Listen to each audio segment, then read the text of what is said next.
Welcome viewers, যারা আজকে আমাদের প্রতিবেদনটি দেখতে পাচ্ছেন সেটি হলো দেশি শিং মাছ আপনারা কিভাবে চাষ করবেন। আর আমাদের কাছ থেকে পোনাগুলো সারা বাংলাদেশে আমরা ডেলিভারি দিয়ে থাকি এবং কি আমাদের কাছ থেকে চাইলে আপনারা এসেও নিয়ে যেতে পারেন। তাহলে যাক, পুকুরে কিভাবে চাষ করবেন তা আমি কিছু কথা বলবো।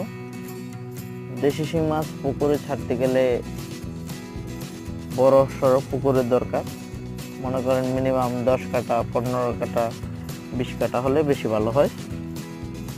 পুকুরটা রেডি করবেন আপনারা কিভাবে। পুকুরটা যদি অন্য কোনো মাছ থাকে, লাটি, বাইলা, টাকি, এসব মাছ ট্যাবলেট দিয়ে মেরে নিতে হবে, কিংবা তেলাপিয়া, মানে অন্য কোনো মাছ থাকা যাবে না শিং মাছের ক্ষেত্রে। কারণ শিং মাছকে যদি খাবারটি দেন তাহলে ওই সব মাছে খাবারটি খেয়ে নেয়। তারপর শিং মাছ যারা নিয়ে চাষ করেন, দেখা যাচ্ছে মাছগুলো আপনারা যে টার্গেট থাকে 20টা থেকে 25টা কেজি আসবে, তখন দেখা যাচ্ছে 20টা 25টা কেজি আসে না, 40টা 50টা কেজি থাকে।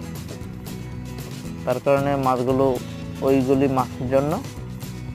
মাছের খাবারটি খেয়ে নেয়, তার ফলে মাছটি তেমন একটা বৃদ্ধি পায় না। পুকুরটা আপনারা পয়লা অবস্থায় যদি ছিঁচতে পারেন মেশিন দিয়ে ছিঁচে নেবেন। আর যদি মনে করেন না, ট্যাবলেট দিয়ে মাছ মেরে তারপর মাছ দেব, ট্যাবলেট দেওয়ার 3 দিন পর চুন দিতে হবে। চুন দেওয়ার 2 দিন পর হয়রা টান দিতে হবে। হয়রা টান দিয়ে আপনাদেরকে পুকুরটাকে প্রস্তুতি করে শতাংশে 200 গ্রাম সার আর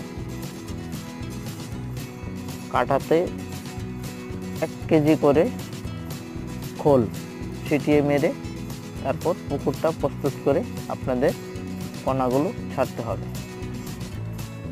যদি মনে করেন শিং মাছ 1 শতাংশে আপনারা বড় জোট ছাড়তে পারবেন 800 থেকে 1000 পিস। তাহলে শিং মাছের সাথে আর কি কি মাছ আপনারা দিতে পারবেন তা আমি কিছু কথা বলে দিচ্ছি। মনে করেন রুই 5 পিস, মিরকা 5 পিস, অন্যান্য মাছ 3 পিস 4 পিস করে, এরকমভাবে মাছগুলো ছাড়বেন এক্সারসাইজ করে, তারপর আপনারা ফলনটি ভালো পাবেন। ওয়েলকাম ভিউয়ার্স, যদি আমাদের ভিডিওটি আপনাদের মাঝে ভালো লেগে থাকে অবশ্যই আমাদের চ্যানেলটি সাবস্ক্রাইব করে নেবেন এবং কি লাইক, শেয়ার, কমেন্ট করে জানাবেন আমাদের ভিডিওর মতামত। যদি আমাদের কাছ থেকে পোনা নিতে চান তাহলে আমাদের ফোন নাম্বার থেকে ফোন করুন। আর যদি ভিডিওটি ভালো লাগে অবশ্যই